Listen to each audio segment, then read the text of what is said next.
Paris, 12 novembre 18.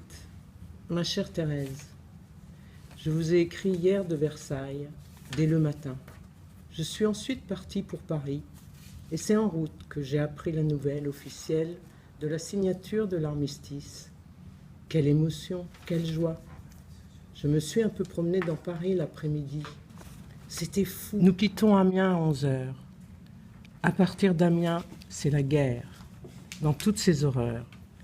Nous avons visité longuement les ruines d'Arras, où plus une maison n'est habitable, je dirais même réparable. De plus, c'est le désert.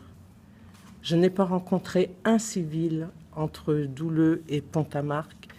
Impossible de décrire l'impression de ces ruines où on ne rencontre ni civils, ni militaires.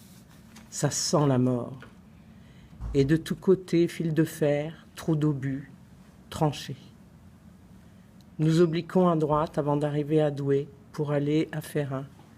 Tous les ponts sont sautés. Nous devons attendre qu'on en termine un pour entrer à Jouy. Le pays est par là tel que les troupes l'ont laissé après la bataille. Mardi midi. Mon bien cher Joseph, je reçois à l'instant votre lettre de lundi matin. À ce moment, vous ne saviez pas que l'armistice était signé. Si vous aviez vu ici quelle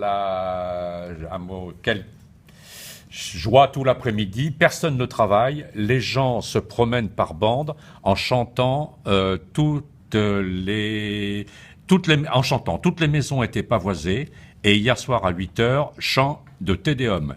L'église était remplie et beaucoup étaient restés dehors. Le chœur était rempli par monsieur le maire et une grande partie de son conseil. La gymnastique de l'amicale et celle de la ville. Et avec les Américains, occuper les villes de la riche gauve du Rhin, ainsi, mais ils ne pensent pas être libérés vite. Il est l'heure, je vous quitte, je vous embrasse comme je vous-même, votre Thérèse. À bientôt, espérons-le. Et puis derrière, très marrant parce qu'elle a dû faire des calculs, elle n'avait pas de calculette et elle a fait des comptes.